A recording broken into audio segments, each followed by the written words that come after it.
Hi, welcome to Random Meats. I'm Rob. Today we're making beef stew. Number one step when making beef stew, get yourself a nice cold beer. Have a drink. Now we need our beef.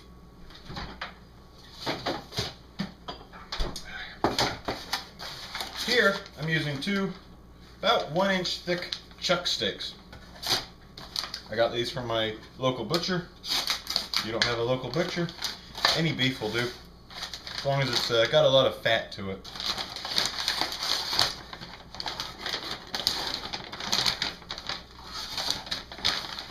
Alright, chuck steak number one.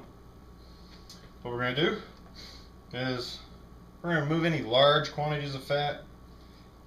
Probably this piece right here. We'll remove the dyed bit of fat right here. There's nothing wrong with it. It's perfectly edible, but you know what? It's right there, so let's just take that off. Get rid of that.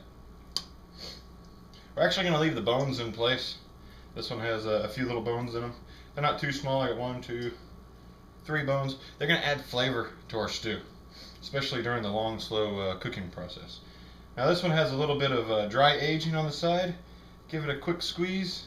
If it's firm, you're going to want to cut it out. If it's not, leave it in, because that's good flavor.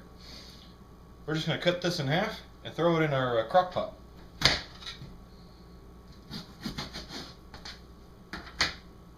Two nice halves. Got a bit of cartilage in that one. So, got our 2 halves. Now to our other steak. Alright, so here's our steak. Got a bit of dry aging going on here. That's fine. It's been in the fridge for a few days to let the flavors develop. We got this nice little chunk of fat right here. Let's go ahead and pull those off. And we'll get rid of this one right here too. Just because it's easy and we can. Let's take this one off too. It's real hard and it's not going to add a whole lot of flavor. We also have a couple bones in here. We're going to leave those in though, but we're going to take this fat out. So to remove the fat, simple enough. Find out where, make sure it goes all the way through. Look, we got this little bit of meat right here, so let's cut that off. Throw that in the pot, and then remove this section right here. You can go ahead and cook that up, give it to your dogs, or throw it away.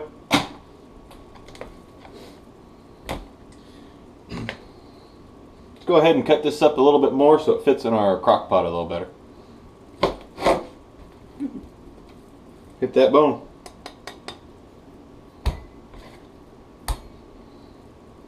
Alright, and we're also going to remove this hard bit of gristle. We can just peel that off there like that. If it doesn't all come off, little cut. Throw that away.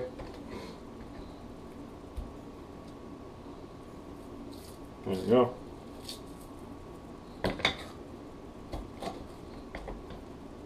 That was pretty hard. We're going to remove that too. Throw that in there. That's a nice piece of meat right here, so let's make sure we get that muscle out. Throw that away. Put that in there. Now we've dispatched our meat. Now for the vegetables. Now in a previous episode, we diced up our onion.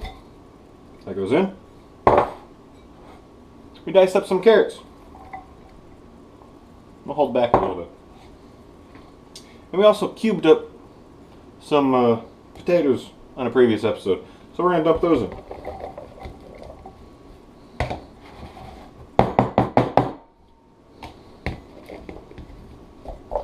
Now as this cooks, it'll settle down a bit, so if your lid doesn't fit quite right, it will eventually.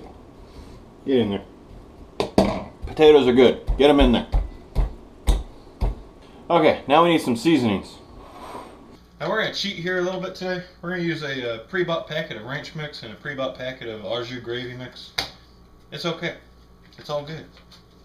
Let's go ahead and pour it right on top.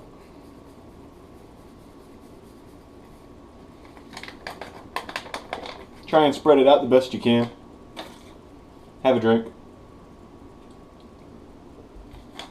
Next pack. Oop. Try not to make a mess. Now, on top of this, this stuff has plenty of salt in it, so we're actually not going to add any extra salt, but we are going to add some other things. We got some rubbed sage here. About a teaspoon's worth, right on top.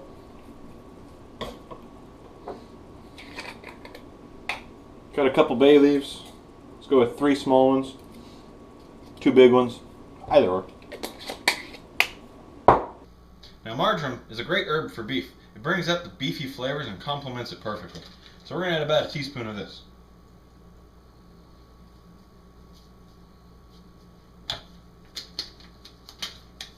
Now, I like my food a little spicy. If you don't like spicy, you can leave out some of these ingredients. I'm also going to add some cayenne pepper and some chipotle chili powder. Chipotle chili powder peppers are jalapeno peppers that have been roasted. They've been roasted and dried, and then they're ground up and give a nice smokiness with a little bit of spice to your food. We're going to go ahead and about a half a teaspoon.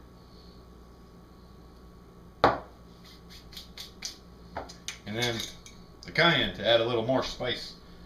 We're just going to eyeball this one.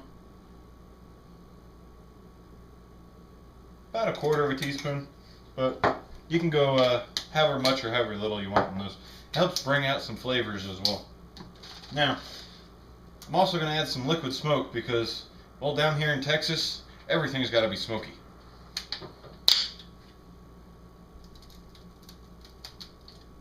About a tablespoon's worth will do you.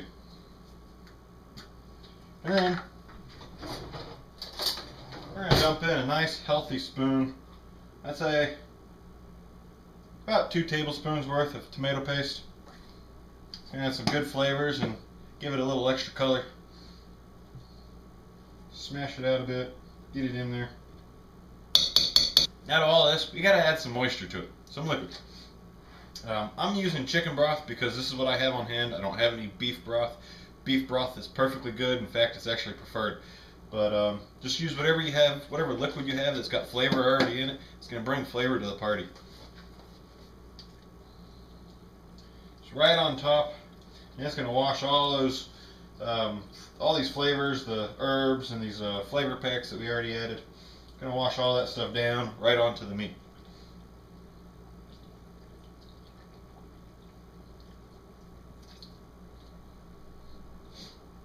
Don't expect it to cover everything. In fact, we're actually counting on a lot of moisture rendering out of the vegetables and out of the meat itself. And as this reduces down, it'll be a nice stew. Go ahead and cap this off.